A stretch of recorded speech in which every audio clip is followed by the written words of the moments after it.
y en cada enseñanza, que seas tú guiándonos y que sea de la mejor manera para enaltecer tu nombre siempre, para que cada uno aprendamos, todos vamos a aprender, porque todos tenemos algo que aportar. Te lo pedimos en el nombre de tu amado Hijo Jesucristo, por la intercesión de la Santísima Virgen, que sean ustedes los que estén aquí presentes. Amén. Amén. Gracias.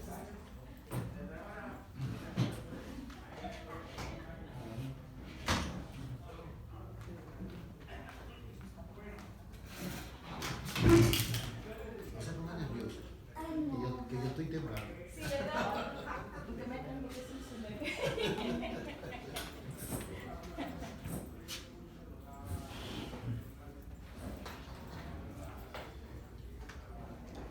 Ok, en el día de hoy vamos a empezar con el inicio de una apertura de una nueva clase. En el día de hoy vamos a hablar sobre la historia de la iglesia. ¿Alguno de ustedes me puede decir qué es la iglesia? ¿Qué significa la palabra iglesia? Asamblea. Pues abandonaron y nosotros lo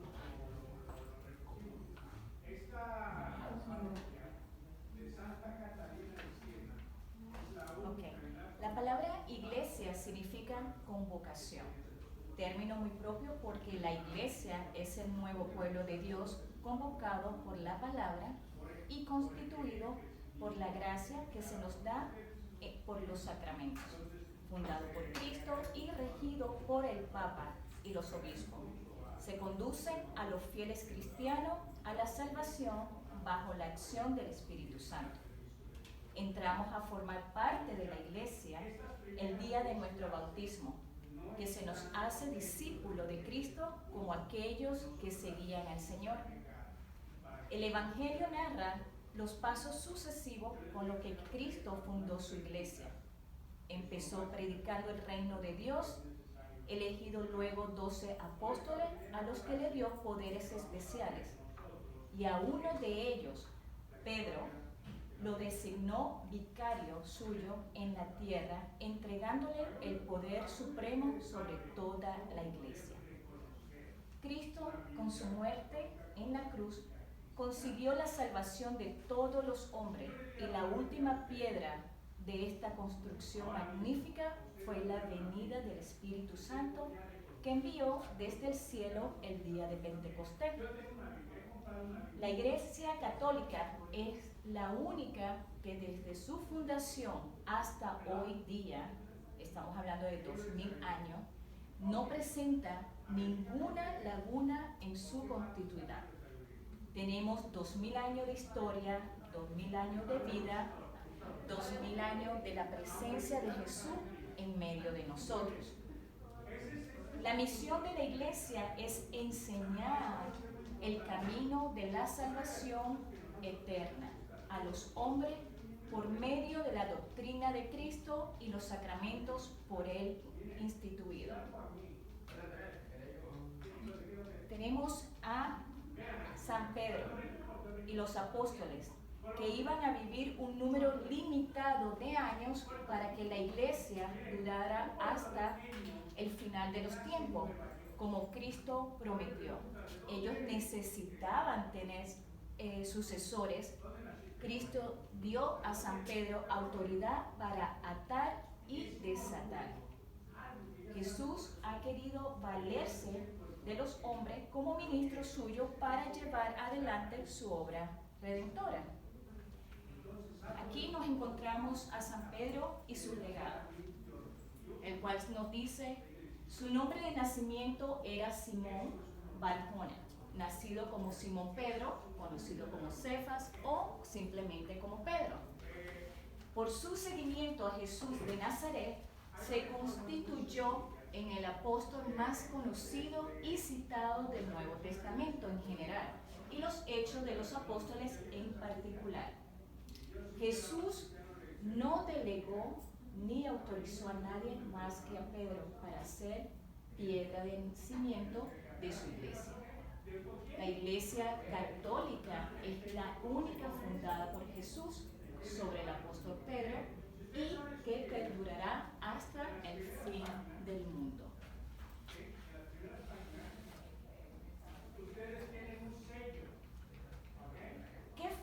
lo que dijo Jesús a Pedro. Podemos encontrar en Mateo 16, 18. Jesús continúa. Y yo también te digo que eres tú, Pedro, y sobre esta roca edificaré mi iglesia, y las puertas del Hades no prevalecerán contra ella. Y a ti te daré las llaves del reino de los cielos. Pero nos podemos preguntar, ¿qué lugar ocupó San Pedro en la iglesia? El discípulo más cercano de Jesús y el primer papa de la iglesia. Por ello lo llaman Pedro, que significa piedra. ¿Qué significa el que Pedro sea la roca de la iglesia? Pedro representa la referencia permanente a Cristo. La roca, la unidad de los cristianos, el primer obispo de Roma, el primer papa.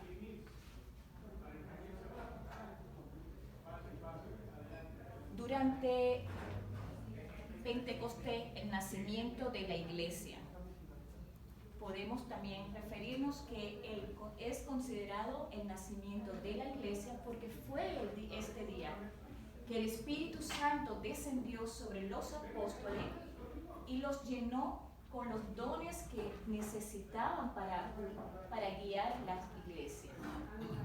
Pentecostés es la palabra griega para quincuagésimo, que quiere decir día después de la Pascua, 50 días después de la resurrección de Jesucristo.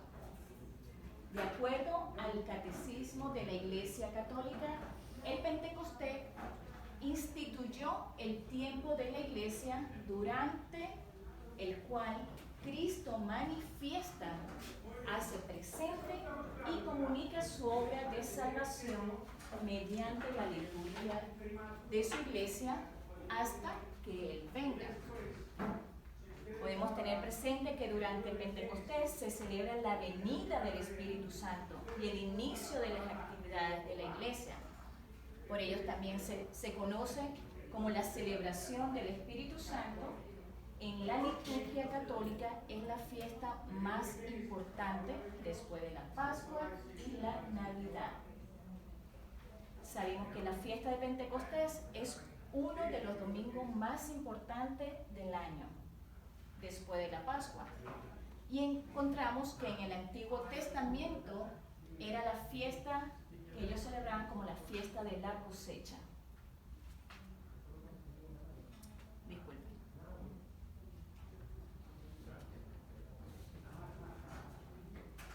Pentecostés. Ven, espíritu de amor y de paz. Cuando llegó el día Pentecostés, estaban todos ellos reunidos en el mismo lugar.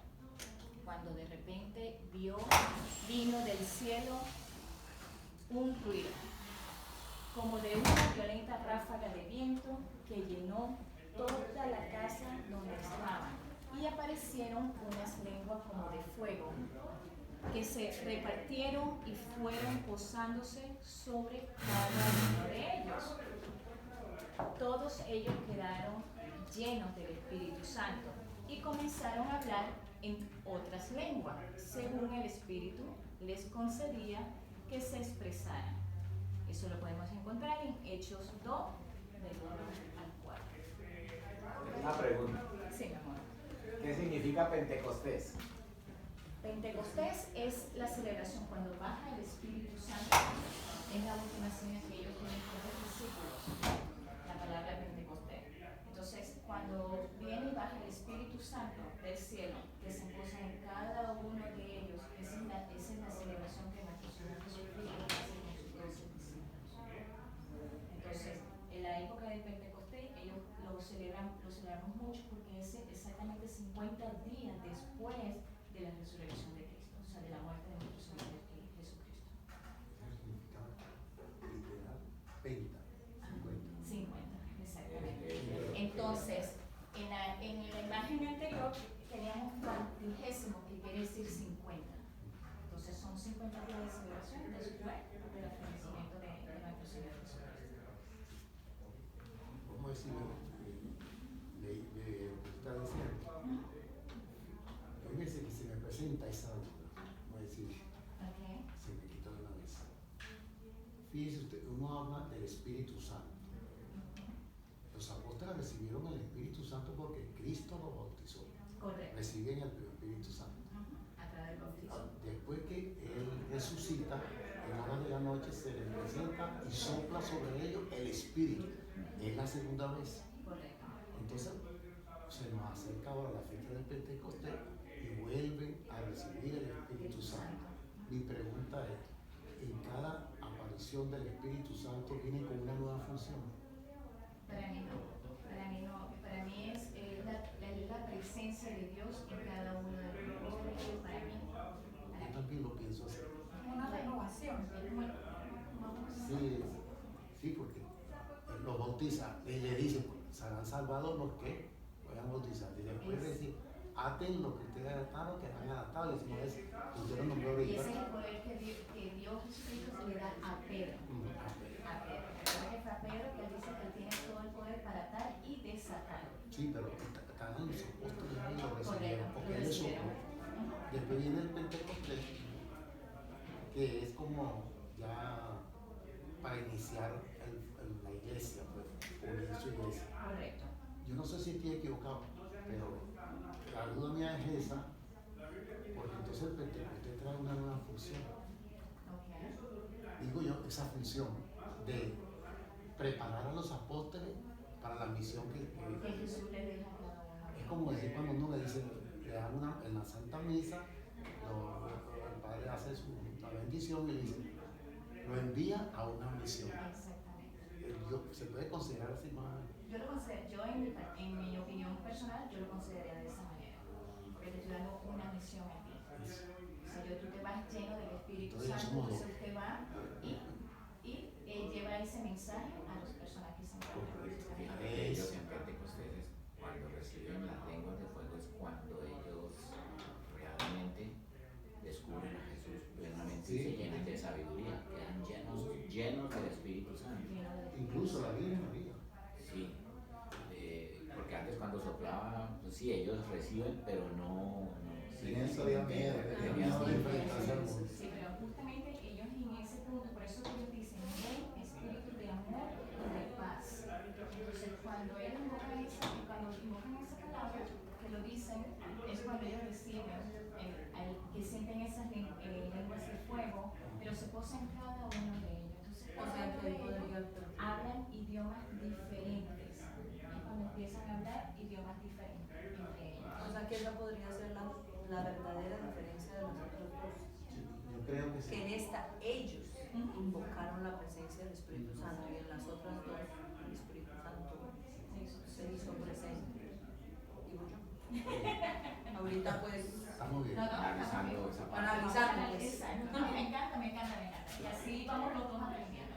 De todas maneras, vamos a ir viendo un poco más adelante cada resumen de cada historia de la iglesia, pero a mí me encanta esta parte de Pedro, porque cuando él le da a los 12 discípulos y reciben ese espíritu, yo nada más de imaginarme cómo se sintieron cada uno de ellos y verse Es verdad.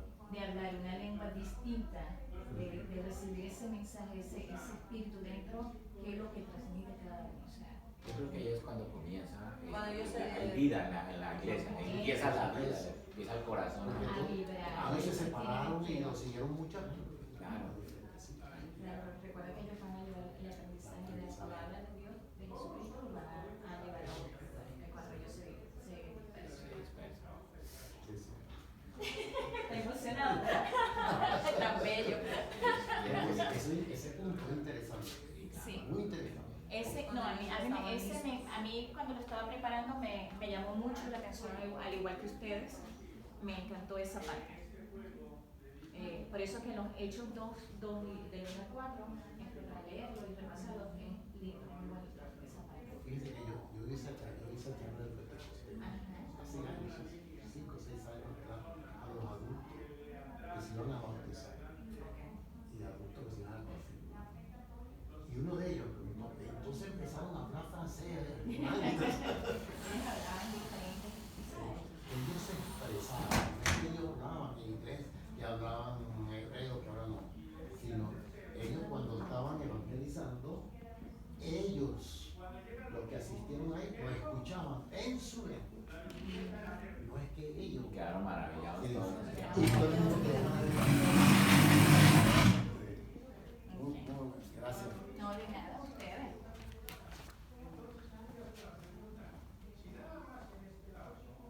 Ok.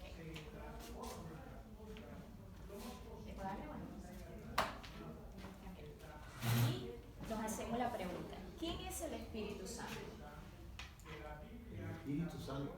No lo voy a ver, no lo voy a ver. ¿Quién es el Espíritu El Santo? Espíritu Santo para mí es el amor de Dios a Jesucristo. Ese gran amor nace el Espíritu Santo. Para mí el Espíritu Santo es la manera en que yo siento a Dios dentro de mí. O sea, ese fuego, eso que yo siento es como la manera de sentir cerca a Dios, porque de pronto, pues como yo sé, o sea, la creación, yo miro, yo sé que Dios existe porque yo respiro, pero no es como tan tangible, más cuando yo siento eso que me... O sea, es esa cosa que te embarga, que tú sientes que es esa felicidad, ese gozo, esas ganas de... O sea, eso es la manera en que Dios me toca y me dice que Él sí está vivo, ¿no? Para mí el Espíritu Santo es lo que el Señor nos dejó después de su partida para nosotros comunicarnos con Él. Yo me comunico con el Señor a través del Espíritu Santo. Así lo siento yo.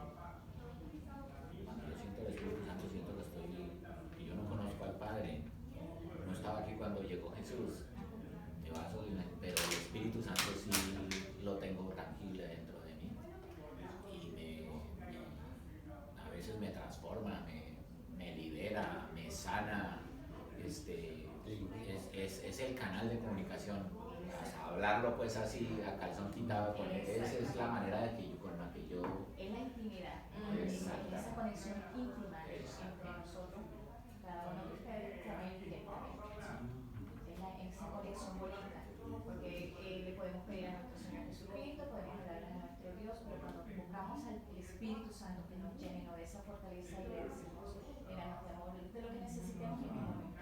Es como que algo increíble porque te llena en el momento que tú acabas de decir, es algo que uno siente, ese sentir internamente, y ese sentir bonito, es un sentir diferente que tú dices, pero espera un momento, ¿cómo es que yo siento esto? Y es a través de él, a través del Espíritu Santo. Entonces, según el Catecismo de la Iglesia Católica, tercera persona de la Santísima Trinidad, o sea, viene siendo, o hablando un solo Dios, existen las tres personas en uno solo, que viene siendo Padre, Hijo y Espíritu Santo. Dios es amor, y el amor, que es el primer don, contiene todo lo demás. Este amor Dios lo ha derramado en nuestros corazones por el Espíritu Santo que nos ha sido dado. Qué regalo más lindo, ¿no? Hermoso. Yo digo, precioso. Cuando se habla que Padre, Hijo y Espíritu Santo, estamos hablando de la Santísima Trinidad. Correcto. Como él dice que nos hizo, es una reflexión que yo hago, no sé si estoy equivocado. Si él dice que nosotros nos hizo a semejanza, es porque yo también soy Trinidad. ¿En qué? Soy cuerpo, alma y espíritu. Así lo veo yo. No, pero es muy lindo, claro que sí. Cuerpo, alma y espíritu, ¿no? O Claro sea, que sí. también soy trinitario como lo es Porque en este momento. qué mejor regalo que nos han dado nosotros, entre muchos, ¿no? Y es específicamente donde él dice, Dios es amor. O sea, solo la palabra, o sea, esa palabra es hermosa. Y eso es lo que nosotros tratamos de desarrollarlo. Si no lo tenemos, por lo menos de sentirlo, desarrollarlo, tratar de transmitírselo a las personas queridas, a las personas que necesitan, que se encuentren en una situación que a veces no conocemos a la persona que tenemos al lado, pero uno nunca sabe cuando tienes ese llamado, dices, ¿qué le pasó a David que está ahí distraído y lo veo preocupado y déjame acercarme a ver? y encontramos esa parte bonita y nos acercamos y vemos y le damos ese cariño, ese amor que Dios quiere transmitir y que nosotros nos transmite a nosotros y que quiere que nosotros le transmitamos a otra persona.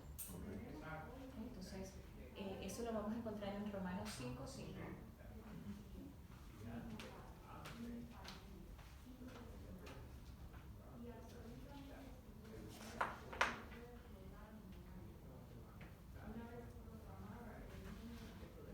Ok, tenemos volvemos a la Iglesia Católica. La Iglesia de Jesucristo es hoy en día la Iglesia Católica.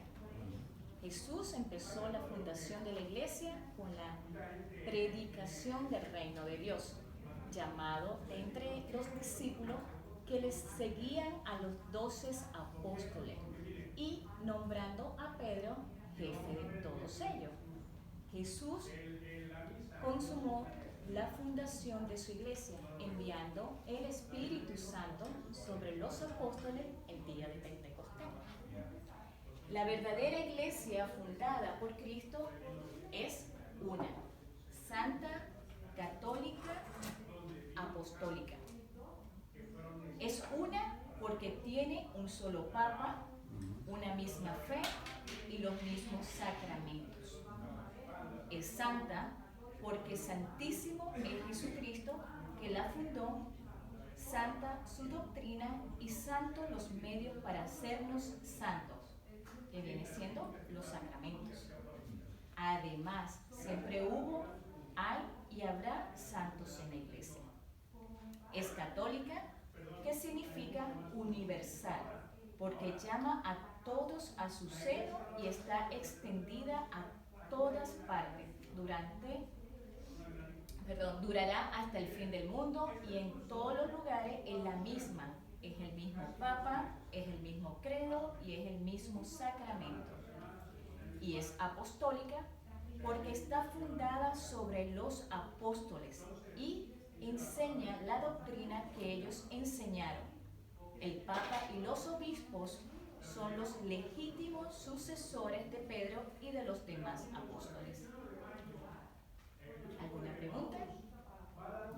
Vamos bien aquí, ¿verdad? Sí. Chévere. O sea, la sucesión apostólica la da el obispo, ¿verdad? No el sacerdote. ¿La qué? La sucesión apostólica. Sí, correcto. Es el obispo. El obispo. Aquí nos encontramos a estos dos personajes. Son dos pilares fundamentales de la Reforma protestante del siglo XVI. Nada más y nada menos que el señor Martín Lutero y Calvino.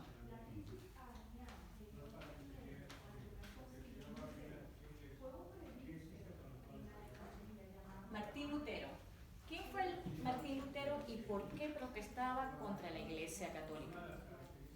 Martín era un devoto, aunque inconformista, teólogo, fraile católico agustino recolecto y reformador religioso alemán y sacerdote de la Iglesia Católica, en cuyas enseñanzas se inspiró la Reforma protestante hasta que su indignación por la política de la Iglesia, especialmente por la venta de indulgencias, le llevó a cuestionar la autoridad de la Iglesia. Martín Lutero tenía miedo a la muerte que provenía directamente en su creencia en Dios como un ser divino, todopoderoso y omnisciente, que veía en el interior de los corazones humanos y les castigaba por sus fallos. Al reconocerse como un ser humano con muchos fallos, se marcó una disciplina estricta de oración, ayuno, confesión de los pecados casi permanente y estudios de la Escritura. Pero aún así no podía concebir un Dios de amor y misericordioso. ¿A qué se refería con la venta de indulgencias? Para esa época la iglesia prácticamente vendía el perdón de los pecados. Si tú tenías suficiente dinero y tú ibas y podías pagar, ¿ves? Para que entonces te limpiaran tus pecados. Eso es lo que era la indulgencia. De indulgencia. Con una solvencia. Sí, exacto, como dice David, tenías la posibilidad económica, tú ibas y te confesabas. O sea, que eso fue lo que lo llevó a él como a rebelarse. Sí, Pues son varias, entre otras cosas, ¿no? Que fundamentalmente porque la iglesia para esa época, y él se molestó por la venta de indulgencias principalmente y porque eso representaba una acumulación de riqueza para la iglesia. Los obispos y el papa y toda esta gente, pues habían algunos de ellos que tenían negocios privados y eran gente de mucho dinero de la sociedad, y entonces todo eso es lo que lo hace a él cuestionar. Ven acá, la iglesia se ha desviado de sus principios básicos y esenciales, que eran pues, verdaderamente ese temor de Dios y toda la espiritualidad y religiosidad. Están vendiendo básicamente influencia, y lo otro por la acumulación de las riquezas. Y entonces ahí es donde él eso no lo ve bien. Y hay una razón histórica de por qué verdaderamente y los papas y todo eso llegan a ser personas adineradas. No es tampoco como que tenían sus propias sectas, ¿verdad? Hoy en día vemos muchas religiones que el director, el dirigente es rico porque bueno, es de las colectas, ¿verdad? Y de los diezmos de la iglesia. Ese no es el caso de la iglesia católica. Hay otra razón por la cual ellos, y bueno, ya hay muchas cosas históricas, pero... Y otra cosa, David, la mujer que lo impulsó, se casó con una monja. Y la mujer lo impulsó más a ser fuerte contra el matrimonio, porque no aceptaban el sacerdote. Y ella imputó al Papa de que tenía que darle potestad de libertad para el matrimonio. Eso fue fuerte. Sí, la historia de esa época tenía su parte de razón y otra tú sabes. Bueno, a mí me para gusta que mucho la entonces... historia. Ahora me estoy recordando como todo eso, pero nunca, o sea, no lo ubico a él históricamente dentro de mis cosas, porque no pues había visto, pero sí he visto mucho. El rey de Inglaterra. Exacto. El divorcio de Sí.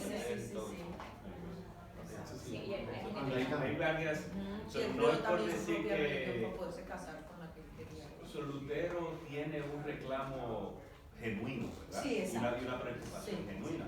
Lo que pasa es que hay otras cosas que son las que verdaderamente nos llevan a establecer la reforma, y entonces pues no es tan válido porque él mismo, con todo eso destacando, él mismo tiene un interés personal en lo que está diciendo. Él tiene razón en algunas cosas lo que está diciendo, pero la razón de él de separarse de la iglesia es completamente personal y porque verdaderamente lo convenía. A mí sí me gustaría de pronto que se profundizara un poquito, de pronto no ahorita en estas clases, pero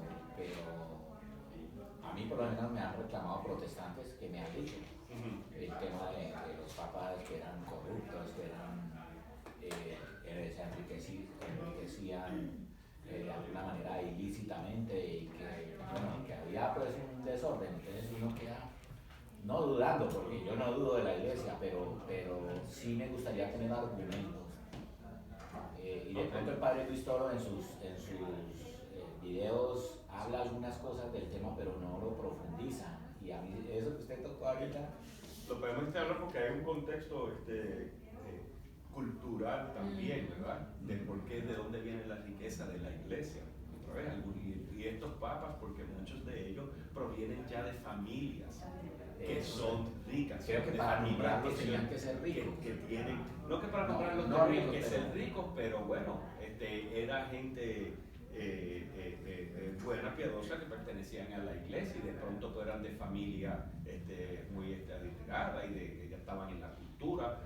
Y como ya provienen de eso, ¿verdad? Pues si tú vienes de una familia con una gran tradición artística y todo eso, es natural que no importa lo que tú estés desempeñando, tú vas a arrastrar eso contigo. Y así pasaba con los papas. Entonces los papas eran quienes auspiciaban muchos eventos culturales, artísticos, y de ahí ves, tenían terrenos, territorios, porque su familia, ellos lo habían heredado de su familia. Y adquieren más terrenos y convierten eso en los terrenos papales.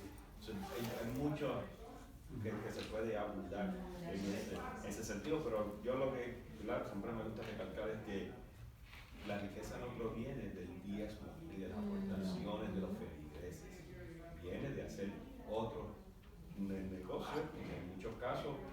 Y en términos de de los otros errores y cosas que cometen, pues la respuesta también es simple.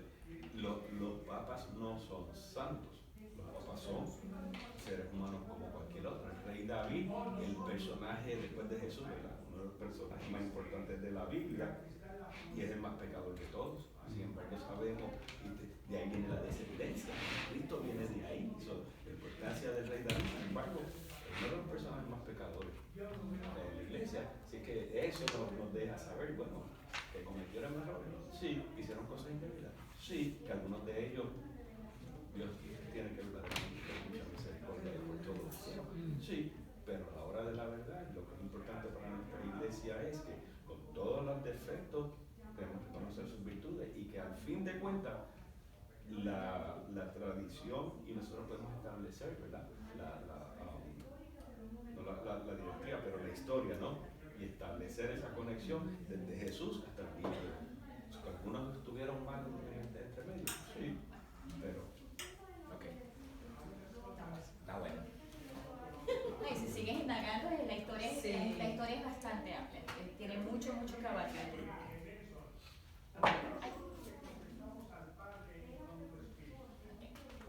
Una vez entendida la naturaleza de Dios revelada por la Escritura, Lutero comenzó a cuestionar seriamente la visión de ese Dios promovida por la Iglesia medieval. Pensaba, si uno se salvaba solamente mediante la fe, entonces, ¿qué objeto tenían todas las políticas, reglas y diezmos que la Iglesia imponía sobre los creyentes? También se llegó a cuestionar en qué lugar de la Biblia había alguna base para la doctrina de la Iglesia sobre el purgatorio, la zona intermedia entre el infierno y el cielo, donde los pecadores sufrían tormentos en el fuego hasta que purgaban sus pecados y podían entrar en el paraíso. ¿Dónde estaba la justificación bíblica para el Papa? Eso no aparece en la Biblia. El nombre de purgatorio no. Pero en la predicación de Jesús, cuando él habla que hay algunos que serán echados al fuego, otros serán, no sé si es Mateo 25, por ahí, pero ahí especifica que se va a entender que hay un sitio de castigo. Y ese sitio de castigo Es más de purificación. pero no aparece como nombre, en la Biblia no aparece. ¿Y quién le puso ese nombre entonces? Pero es Y por... la doctrina social de la iglesia, en el catecismo social de la iglesia, lo dice que eso lo hicieron cuando sucedieron los diferentes concilios. Los diferentes concilios hasta que se llegó y darle un nombre, purga, de purgar, de salir, de botar. Entonces hay un nombre de purgatorio y el catecismo lo explica bien. No, y en la Biblia aparece una cita bíblica, es que no recuerdo ahorita la cita bíblica, en donde dice que uno va, es juzgado y puede llegar a, ¿cómo se dice? No podrá definir si es condenado definitivamente o de manera parcial. Por eso la iglesia se basa en, se va a purgar se va a purificar. Sí, es la purificación. Es la purificación del alma. Es la purificación Exactamente. del alma. Eso es lo que es el purgatorio. Eso es lo que es el purgatorio, porque no podemos entrar sin mancha. Entonces habla de esa parte y lo dice la Biblia. Se irá temporalmente a purificar esa alma mientras termine y va a una acción. Por eso habla la iglesia del purgatorio. ¿Vamos bien? No, vamos bien. Ay, excelente. Vamos bien. Me encanta. Está aclarando muchas dudas. Ok, chévere.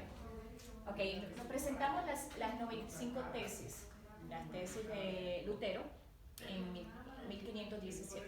¿Qué creó Martín Lutero para causar la ira de la Iglesia Católica?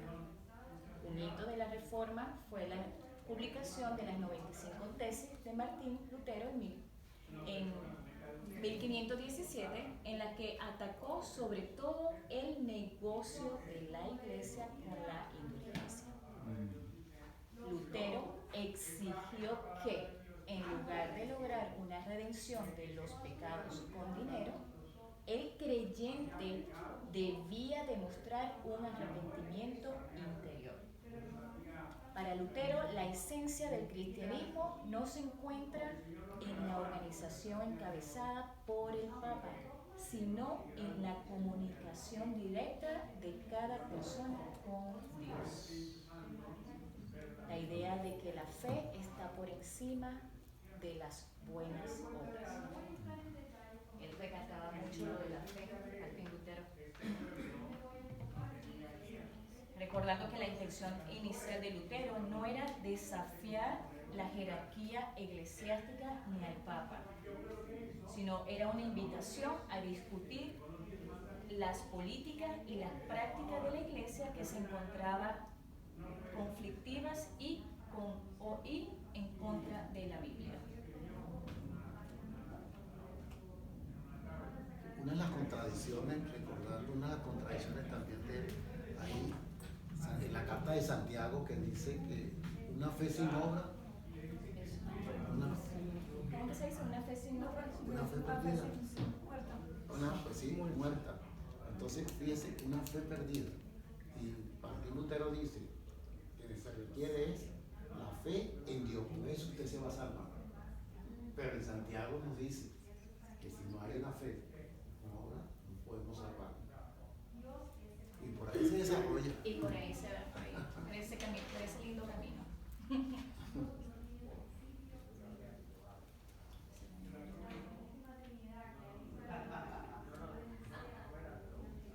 Aquí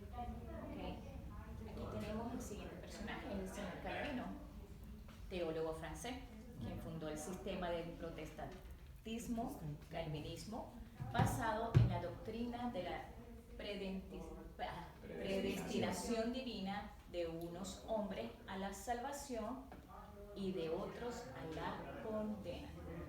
El calvinismo defiende la autoridad de Dios sobre todas las cosas, la doble predestinación y la salvación solo por la fe.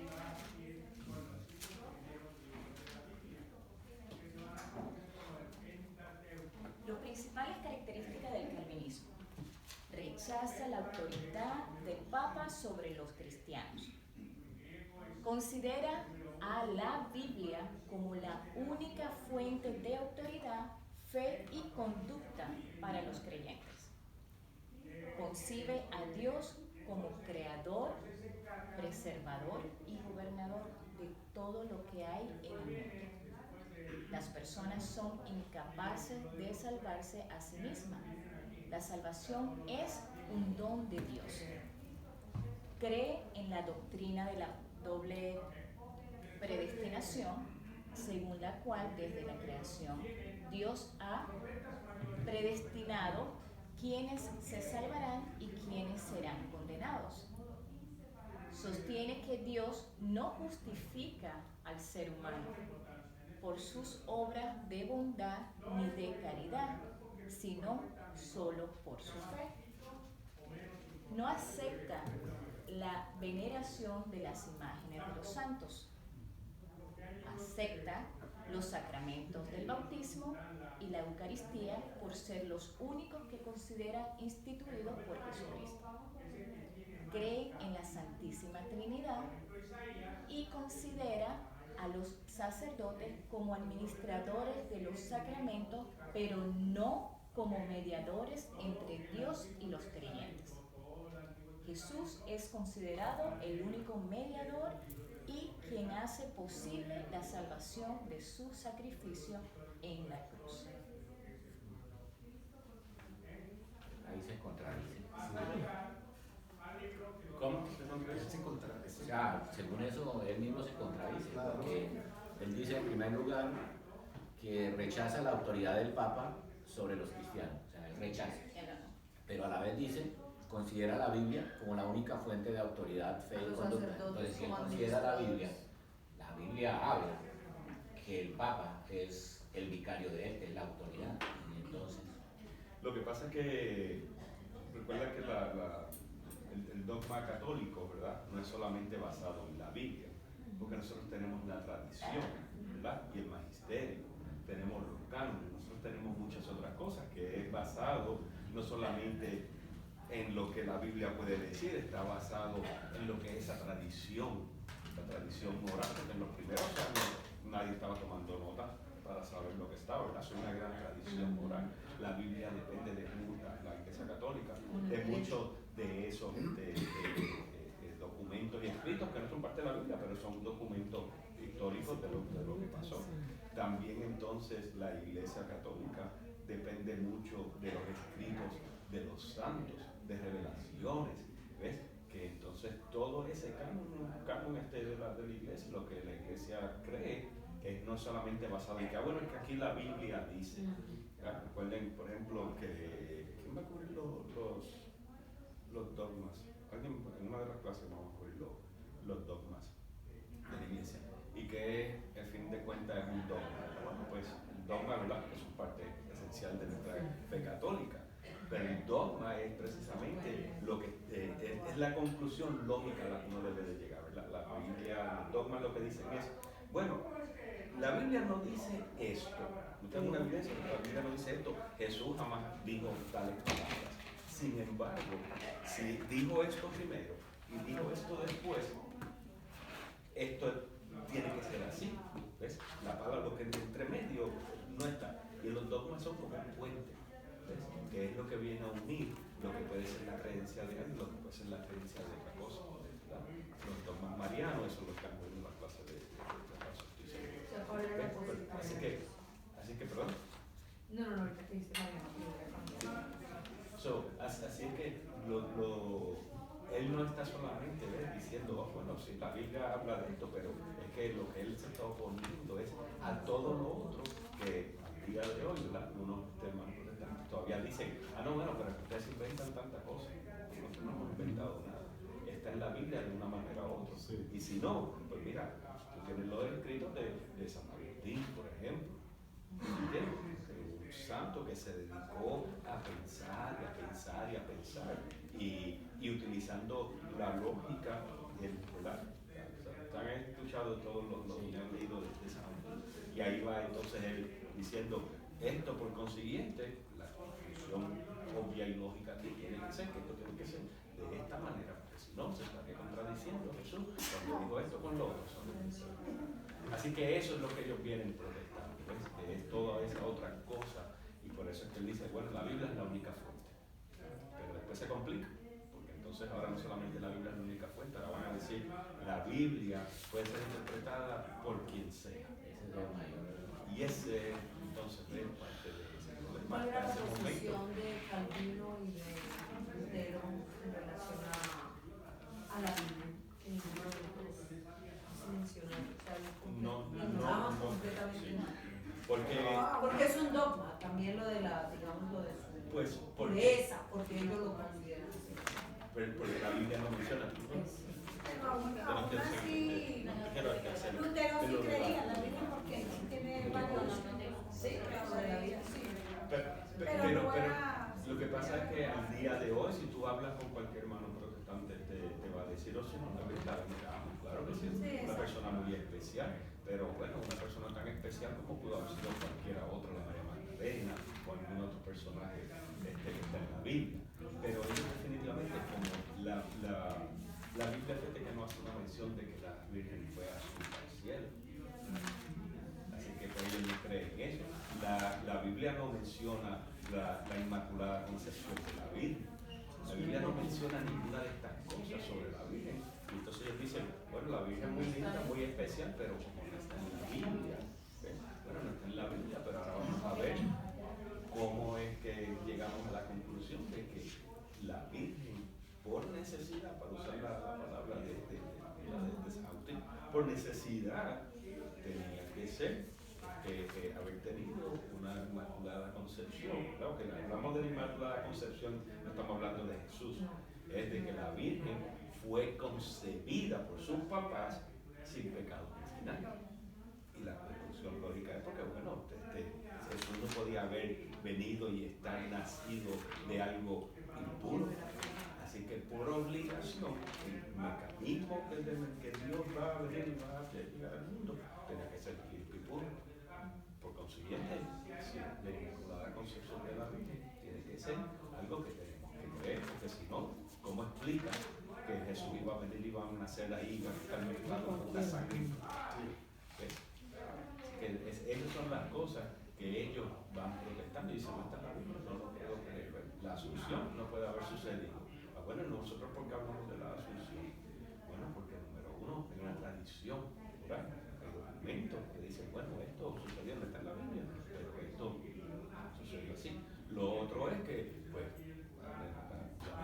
misa, ¿cuántos de nosotros, si tuviéramos la posibilidad que nuestra mamá no muriera y sufriera? Porque la Virgen, ¿verdad? Tú puedes evitar que tu mamá pase por ese sufrimiento y se corrompa el cuerpo y todo eso. ¿Tú no lo harías? ¿Tú no lo harías tu mamá? El que haya tenido la peor mamá del mundo, como quiera le va a evitar. Pues es natural pensar que Dios lo iba a hacer, ¿verdad? Pero no solamente eso, es que ¿por qué nosotros nos enfermamos y morimos? ¿Es producto de qué? Es producto del pecado. Pues si la Virgen fue concebida sin ningún pecado, por necesidad, entonces podemos concluir que tampoco pasó por eso, porque ella fue concebida sin ningún pecado. Y ha dado manifestaciones de eso en infinidades. ¿Perdón? Y ha dado manifestaciones. Así que, pues eso es todo lo que ellos están protestando. Pero, entonces te falta un poquito más, ¿verdad? De hablar de esta parte. Vamos a que de esta parte se no, viene. no, tranquilo. Porque después tú regresas otra vez al principio de la, ¿verdad? ¿De cuál? Para el próximo slide. Que me da pena. No, es que el tema, como dije, es tan amplio que uno quiere preguntar y saber y uno empaparse más de información. El asunto con la reforma protestante, ¿verdad? Que ellos son muchos factores que de pronto, ¿verdad? Se vienen a unir y hacen esa gran cosa que es la reforma. Los intereses personales del mismo Lutero y Calvino y todo eso. En ese tiempo también, ahora es que están haciendo la prensa. Así que cuando ellos dicen, la Biblia está disponible para todo el mundo, eso se va a facilitar y va a hacer que la gente diga, entonces, ¿cuál es el chisme que se trae toda esa gente? Déjame tener acceso. Todavía pues no es que era tan barato y cualquier lo conseguir en la esquina, ¿verdad? Pero era mucho más fácil y accesible el llegar a la hora uno poder leer la Biblia y decir, mira, esta gente tiene razón, eso no está aquí. ¿Ves? Y eso es lo que hace que eso se vaya como que cogiendo fuerza entre la gente. Pero la parte política no la podemos olvidar, ¿verdad? Que cuando Lutero empieza a atacar el poder del Papa y todo el poder político que ellos tenían, ¿a quién él acude para que lo ayude? Bueno, pues a la clase burguesa alemana, que tienen que, pues, su propio interés personal y que hacer desafiar la autoridad del Papa y la autoridad de todos los autores. ¿Por qué? Porque ellos quieren beneficiarse políticamente de eso. Así que la reforma protestante, aunque Lutero sí tal vez ya empieza, ¿verdad? Y están levantando unos puntos válidos. El problema, que es a veces lo que uno piensa con lo que uno ve hoy en día. O sea, hay muchos hermanos que están diciendo cosas de la iglesia y del Papa, que eso no puede decir contra, como que tienen razón, tal vez el Papa no debería de estar haciendo esto así o así. Pero el peligro con ellos es estar gritando las cosas a la viva voz, es que ahora tú estás aliándote con el enemigo. Y eso fue lo que hizo que en vez de decir, oye, mira, vamos a sentarnos, esto está mal, y iniciar un proceso de reforma dentro de la misma iglesia, se va y habla esto, y empieza ahora a unirse a toda la otra gente, que lo que querían era simplemente la destrucción de la iglesia. Él se arrepiente eventualmente de haber hecho se iba a arrepentir de eso cuando quiso regresar. Porque se da cuenta de que no, espérate, si yo no estaba diciendo que estuviéramos a la iglesia católica, lo que dije fue que hay ciertas cositas que podemos arreglar, pero no, y ya era muy tarde. Él había hecho mucho y no lo aceptaron. Cuando él quiso regresar. Claro. Ok, aquí le presentamos la diferencia y semejanza que tiene entre el calvinismo y el luteranismo. Diferencia. Calvino dice, afirma que la muerte de Cristo en la cruz fue para beneficio exclusivo de los elegidos por Dios. No cree en la regeneración bautismal. Para los calvinistas, un verdadero hijo de Dios, justificado y santificado por su sangre, no puede terminar en el infierno. Si hacemos la comparación con luterismo, Lutero dice, sostienen que el sacrificio de Cristo fue para beneficio de toda la humanidad, aunque solo obtienen ese beneficio los que tienen fe. sostienen que un hijo de Dios regenerado por el bautismo puede llegar a perder su salvación por confiar en sus obras y no en Cristo. ¿Qué tienen de semejanza? Que los dos comparten exactamente lo mismo. Dicen que la naturaleza del ser humano está corrompida por el pecado original, por lo que la intervención directa de Dios es indispensable para asegurar su salvación. Desde la creación, Dios ha elegido a un grupo de personas para la gloria eterna.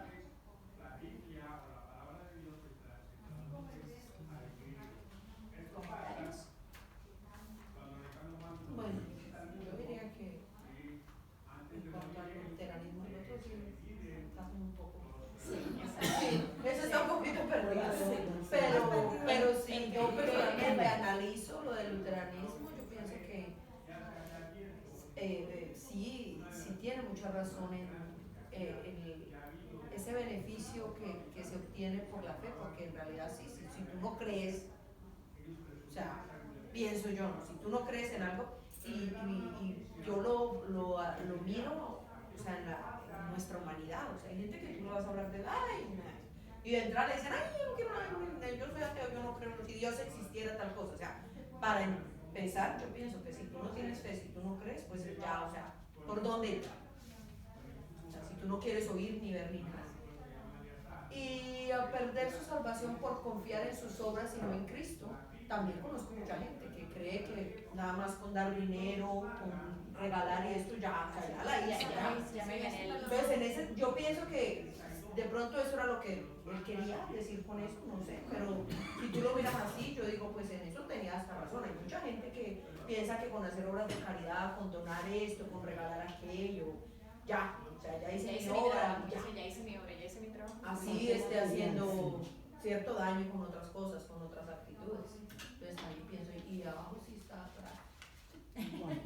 Porque yo pienso que todos tenemos la misma posibilidad, ¿cierto? Todos, como hijos de Dios, pienso, yo quiero creer, o sea, que todos, ¿cierto? Nacimos con la posibilidad de salvarnos, y ese es el... exacto, o sea, creemos que un Dios que murió, yo pienso eso, un Dios que murió en la cruz, o sea, que dio su Hijo para que nosotros nos salváramos. O sea, no, ¿cuál sería el propósito entonces de la crucifixión y la vida de nuestro Señor Jesucristo si Él ya tenía su plan? Y si usted no estaba en los 144.000 que se iban a salvar. Exactamente. Exactamente. Digo yo, pues pienso yo, si eso fuese cierto, ¿cuál sentido hubiera tenido que Jesús hubiese sido crucificado y hubiera pasado por todo eso si Él ya tenía listo a su lista? Pienso yo.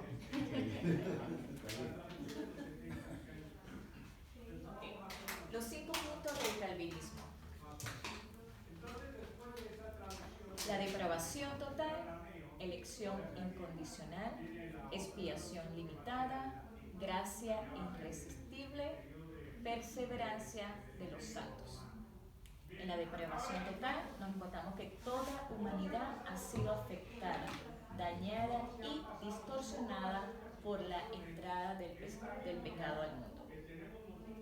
En la elección incondicional, Dios elige a quien Él quiere elegir. Expiación limitada, la muerte de Cristo paga por todos los pecados de los que han sido elegidos. Gracia irresistible, nadie se puede negar o resistir a la gracia salvadora de Dios. Y en la perseverancia de los santos, los elegidos, los realmente salvos, perseveran hasta el final. Esas son las 5 puntos del calvinismo.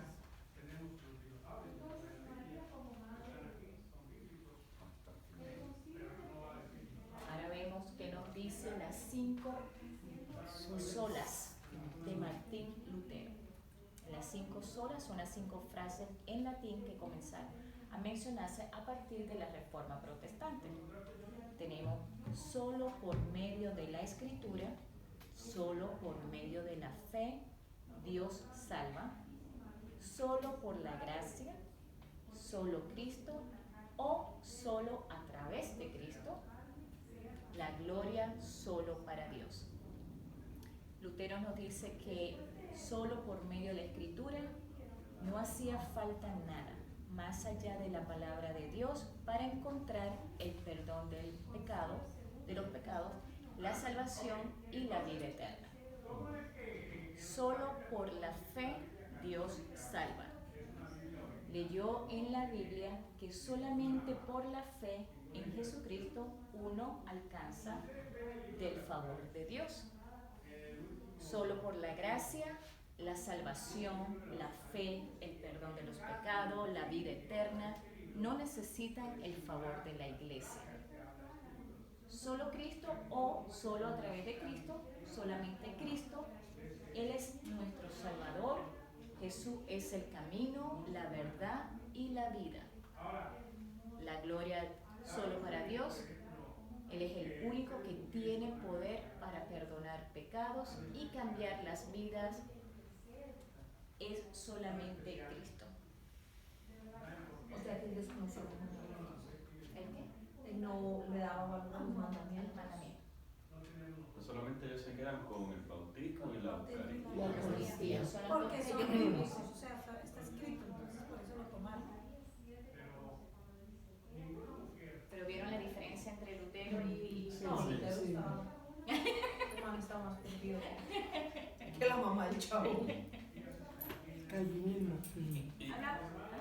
Y hablamos principalmente de Lutero y de Calvino, porque son los dos principales, ¿verdad? Pero de ahí entonces van a surgir un montón de otras sectas, ¿no? Y otras iglesias, pero de ellos dos es como que De partió. el papá y la mamá. Sí. De todo. Sí, todos los días salen. Y ahí todos los días. Solamente vamos como por 44.000 diferentes sectas ahora que ellos tienen. Y todas las ramificaciones. que Y tiene. todo es fundado por el hombre Y, ajá, y no por Cristo. y no por Cristo. Y todo en nombre de Dios. Y todo eso. Aquí hablamos un poco de la ley mosaica. Moisés. La ley mosaica se refiere a las leyes que Dios le dio a Moisés en el monte Sinaí, después de liberar a los israelitas de la esclavitud de Egipto. Incluye los 10 mandamientos, las ordenanzas para vivir en sociedad y los reglamentos para la adoración. Requisito que se le hace para los sacerdotes, sacrificio, fiesta y el templo. Tiene 613 disposiciones. ¿Cuántas leyes tiene la ley mosaica? Los 10 mandamientos, también conocido como el decálogo, gracias, de la palabra griega, son un conjunto de principios éticos y de adoración que juegan un papel importante en el judaísmo y el cristianismo.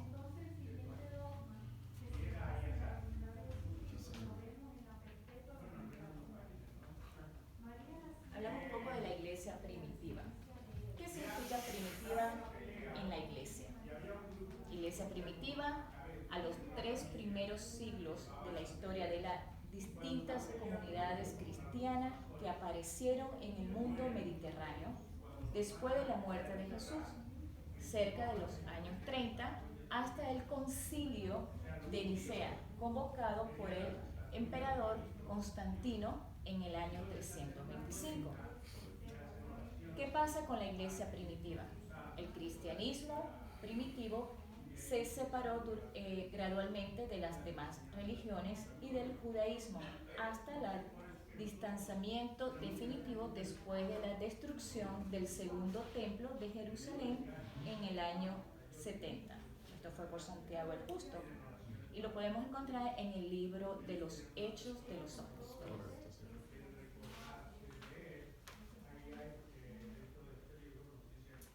Los Hechos de los Apóstoles describen los orígenes de la iglesia y cómo los primeros seguidores de Jesús continúan su misión, así como la creciente oposición al mismo. Pablo y la iglesia primitiva no estaban en contra de las leyes del Antiguo Testamento.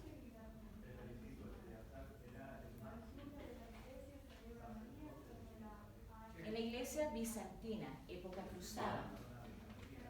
Las cruzadas fueron una serie de guerras religiosas impulsadas por la Iglesia Católica durante la plena Edad Media entre el siglo XI y XIII. Objetivo: recuperar la Tierra Santa que estaba en manos de los musulmanes. Hubo 8 cruzadas, pero finalmente el objetivo global de mantener los santos lugares en manos cristianos fracasó, lo cual se llama religión oficial, el cristianismo ortodoxo. ¿Qué es una iglesia bizantina? Es una iglesia oriental católica que reconoce la autoridad y primacia universal del Papa, obispo de Roma, y están en plena comunión eclesiástica con él, por lo que forma parte de la Iglesia Católica, que admite en su seno diversos ritos. Sigue la tradición litúrgica constantinopolitana, en la que utiliza como lenguaje litúrgico en koine y en griego. Fíjense, hay algo muy importante ahí donde llaman las cruzadas, que es lo que estaba hablando David. En la guerra, en las cruzadas, ahí aparecían los papas comandando esa guerra. De ahí se originó que adquirieran tanta riqueza y construyeron esos templos de grandes pilares, grandes pisos, etcétera, imágenes, que al final se convirtió, después de los protestantes, decir que ellos almacenaban mucho dinero. Sí. Yo no quise hacerlo primero, porque yo sabía que venía eso. Las cruzadas. Sí. Y estas cruzadas fueron una serie de campañas militares organizadas por las potencias cristianas para reconquistar a Jerusalén y a Tierra Santa, del control de los musulmanes. Eso es. Pero al final dice que fracasaron. Y las querían conquistar por su valor histórico, por su valor espiritual, porque imagínate, Jerusalén ya no estaba en manos de los cristianos, ni de los judíos ni de los cristianos, no estaba bajo la custodia de la descendencia religiosa de Dios. Entonces ahora estaba con esta gente que tenía otro Dios, etc. Estaban bajo la influencia de los árabes. Así es Que no tenía nada que y entonces eso es que dice, no, tenemos que recuperar esa tierra para nosotros, para el cristianismo. Y bueno, hasta el día de hoy todavía estamos peleando con eso. Todavía están en esa época, se sigue peleando con eso ahí. ¿Qué es un concilio y cuántos son? Concilio es una reunión o asamblea de autoridades religiosas, que vienen siendo obispos y otros eclesiásticos, que es generalmente efectuada por la Iglesia Católica u Ortodoxa para deliberar o decidir sobre las materias doctrinales y de disciplina. Lo más importante son los llamados concilios ecuménicos o concilio general. ¿Qué eran los concilios en el Imperio Bizantino? Para ellos, los concilios de Constantinopla es la denominación que reciben los concilios que celebró la Iglesia cristiana en la ciudad de Constantinopla para la capital del Imperio Bizantino, actualmente llamada Estambul. ¿Cuándo y por qué se convoca a un concilio? El concilio se convocó con los fines principales de promover el desarrollo de la fe católica, lograr una renovación moral de la vida cristiana de los fieles, adaptar la disciplina eclesiástica a las necesidades y métodos de nuestros tiempos.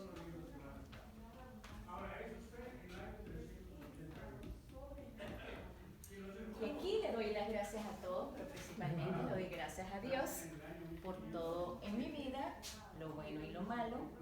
Algunos fueron bendiciones y otras fueron lecciones. Por lo tanto, gracias a Dios por lo bueno, lo malo, las bendiciones y las lecciones. Amén. Y aquí llega. Gracias. No, de nada, de nada. Pero Sí, no sé cuál es el estatus de los libros, pero vamos a darle los libros. Lo que pasa es que en las primeras 2 clases son como una clase introductoria de la historia de la Biblia para saber Para seguir la segunda el contexto. En la semana que viene vamos a hablar de los diferentes concilios. Es que vamos a entrar un poquito más de los concilios. eso es lo que yo iba a decir. Me parece la pregunta, pero no definir cuántos son. No lo puedo decir porque ya es Ok. otra clase. Ya la veré en la pero no, próxima tenía que clase. adelantar. Y si quieres saberlo, tiene que venir la próxima. Exactamente. Son 21 libros. Y el primero fue el que terminamos la semana pasada, según la lectura del Evangelio, que fue de Jerusalén. Ok, sí. Yo nada más puse un poquito para entonces. Oye, no Dejamos, dejamos. exactamente. La en el postre. Exactamente, eso fue un toquecito, pero entonces la Y yo próxima esperando, semana a ver, sí, yo nos me empapamos de equivoqué. los concilios de la próxima semana. Está bien. Voy a entrar en detalle de los concilios. Ay, gracias. Y entonces luego es que vamos a empezar las clases de como tal, así que entonces ya vamos a empezar a usar el libro como tal. Lo otro es, ¿quiénes están registrados en el website? Yo. Bueno, sí, en el website de escuela evangelización. No, No, yo me he registrado unas 3 veces y no Yo les me he registré, pero dado eso. una leche Lupita que no parecía, parece que ahora sí. Ok. Que no me dejaba entrar. Sí, había problemas con eso. Lo que necesito es que cuando se registre, ¿ok? Vamos a ver, como tenemos unos minutos para ver la página aquí ahora. ¿Me haces un favor? ¿Le das esta notita a Rosita? Una pregunta, David, ¿en el libro va a estar esto o esto no? Ya el libro va a estar aquí. Sí, en el libro ya comenzamos con Con el tema aquí. con Sí, la lo que Biblia y es la la historia de la iglesia y los concilios no van a estar en el libro. Sí, esta es una introducción para prepararnos. No hicieron, seguro. Esa fue la Si no vino. No, pero yo pensé que no. No, mira, ese tema de los concilios son interesantes. Buenísimo. Buenísimo, muy bueno. Buenísimo, buenísimo. Así que lo veo el próximo sábado. Claro, En el mismo lugar y a la misma hora. Ahora está haciendo la próxima para presentar. No, somos varios profesores, entonces Cada cada uno uno va a tener nos su- rotan. Mira, cada escuela. uno tiene su tema. Sí, entonces la próxima clase la va a dar una persona, creo que la tercera clase me vuelve a tocar a mí, después le toca a otros 2 profesores y creo que el último me toca. ¿Cuántas clases son? 6. Son 6 clases, aparte de 6, pasando la introducción. Sí. Se van a hacer, no, No se so van a ser 8 8 sábados. son 8 Ok. en total, Sí. La semana pero que en sí viene. la clase son 6. El website se llama escueladeevangelización.org, ¿verdad? El detalle es que cuando se registre, le vayan a preguntar el nombre y todo eso, por favor pongan el nombre completo, porque algunos de nosotros tenemos unos emails que dice el niño bonito, el barrio, mi amor precioso, y entonces El después se me mimado. hace difícil Del niño precioso y el saber mimado. quién es quién, y no lo puedo asignar a la Bueno, pero yo como entro aquí, yo digo que yo no lo entiendo, que usted me echa flores, pero yo no sé. Pero ahí mismo, escuela de evangelización.org, en el website. Un website. Entonces, cuando entren ahí, pues ya una vez yo sepa quién es quién, entonces van a recibir un email, ¿ok? Con los detalles. Pero básicamente en el website, ¿verdad? Pues van aquí, ¿cómo puedo hacer para conectar? Con la flecha.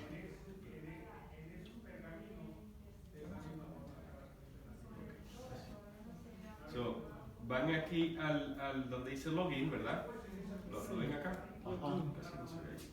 O Ok, sea, está pero en dice la aquí, está Yo en la veo parte. yo veo la flechita para no sé lo que dice. Dice login en la parte de arriba. Para entrar al mapa.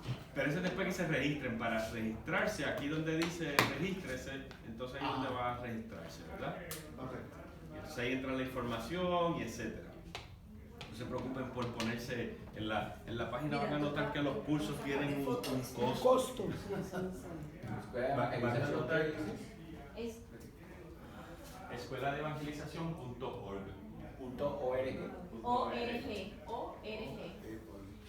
Cuando estén viendo los cursos, van a notar que los cursos tienen un costo, y va a decir registro de $40 costo, pero no se preocupen, que le den ahí no va a pasar nada, pero no entren, no tienen que pagar ahí, porque ya ustedes lo están pagando acá.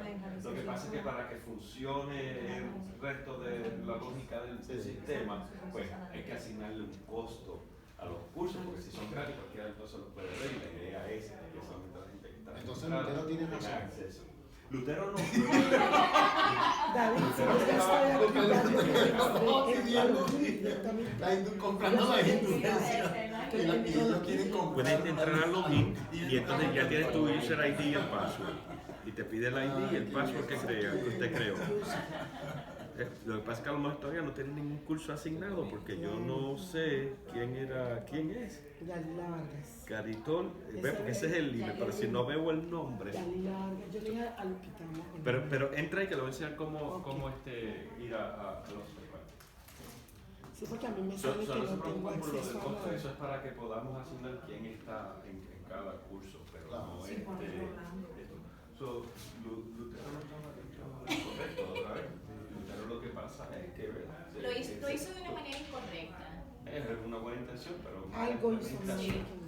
y entonces pero vamos a ver, porque para la gloria de Dios, ¿verdad? No hay una consecuencia buena de lo que él hizo, porque verdaderamente la iglesia ya había como que empezado a ir en la dirección incorrecta, y a raíz de lo que Lutero hace, entonces ahora la iglesia dice, espérate, tenemos que mirar lo que está pasando aquí, porque verdaderamente es un problema, y entonces ahora la iglesia busca y hace una renovación y hace una contrarreforma, por así decir, ¿verdad? Y la iglesia entonces ahora dice, espera, lo que estamos haciendo esto mal, vamos a hacer esto que debe ser lo correcto. De ahí es donde entonces se crean todos los dogmas, de ahí es donde entonces se crea todo la iglesia establece una estructura de cómo vamos a educar a los sacerdotes, para que todo sea más estandarizado, ¿no? Y que para que decir, bueno, no podemos permitir que todo el mundo se ande desviando. Sí, que una cosa mala, pero claro. Y si te recordarán. Sí, si la quiere guardar, déle guardar para que no la tenga que estar No, después. es un obispo. Decir eso. Ahí está bien. Mira, de Oriente, de Carúpano. De Carúpano. Ya está ahí. Entonces aquí ahora lo que pasa es que de verdad que esto es, entonces aquí están los cursos. Y lo que pasa es que, mira, aunque lo que pasa es, ¿qué necesita? No, pero dígame si no le está tomando fotos. No sabemos entrar. Escuela de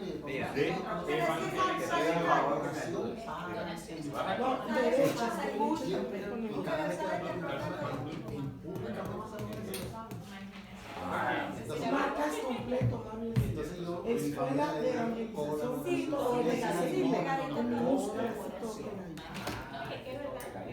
Sí, es todo pegadito, no puedes dejar espacio. Todo esto es pegado, todo es pegado. Sí, Gracias. es una sola palabra. Sí, yo me fregué. Yo les recomiendo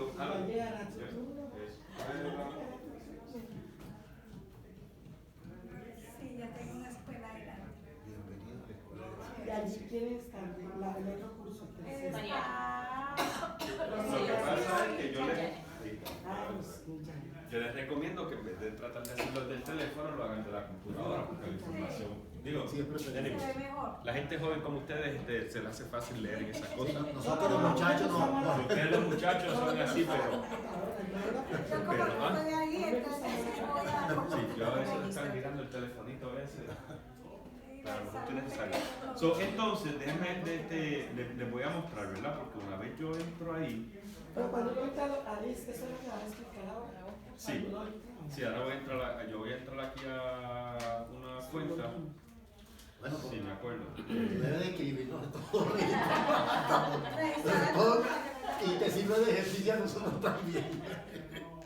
Tienes que crear un paso. Pues parece personal.